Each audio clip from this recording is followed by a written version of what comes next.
When I meet with pastors and ministry leaders and see that happen, see them awaken to God in fresh new ways, that's part and parcel of what soul shepherding is about, is doing that. I met with a pastor just this Friday, a pastor who's in Orange County. He drove up here to meet with me. He was at a place, he's been a pastor for 15 years, and he says, Dave, I just really feel dry.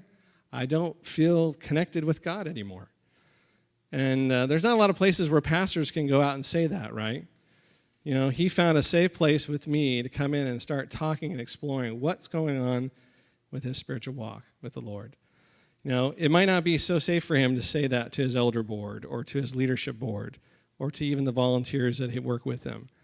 So part of what soul shepherding does is create a safe place for pastors and ministry leaders that are in different spiritual stages of their own life, believe it or not. Pastors are not perfect people, and they too go through seasons in their spiritual life with God where they find themselves questioning, they find themselves dry, they find themselves discouraged at times. So part of my story with soul shepherding is Bill approached me about 4 years ago, about 4 or 5 years ago. Yeah, I think we were at Starbucks in Long Beach, and he approached me, and we started talking and had coffee together, and here was a guy who I felt a kindred connection with him because of his heart for spiritual formation and care for pastors.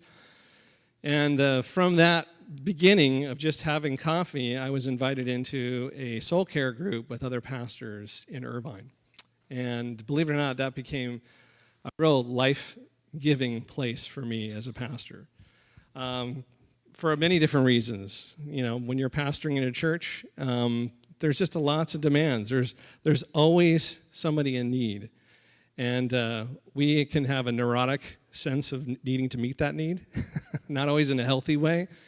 So here's a place where I can go and actually have my needs as a pastor met, have people come alongside of me and care for me, have a place where I can talk about some of the struggles and the doubts that I faced. And Bill provided a safe environment for me in that, as well as 7 or 8 other guys. But it wasn't just that, too. What I started to experience, too, was that there began to become a friendship, a fellowship with these other pastors.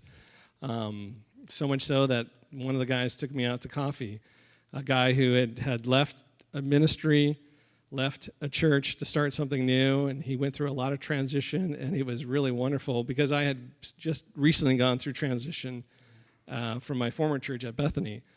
To have someone like that who had been a forerunner, who had done that before, and who understands the emotional nuances that you go when you leave a church, that was so helpful for me. So helpful for me.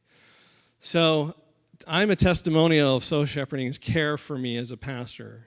I wouldn't be here doing ministry, I don't think, and being a part of Light and Life. I'm so thankful for Larry and Vern and the others here who have welcomed me, use this place as a kind of a springboard for ministry to pastors and ministry leaders. But I'm just so thankful to be a part of that. But I don't think I would be here with you if it wasn't really for Bill and Christy and the ministry there that they had.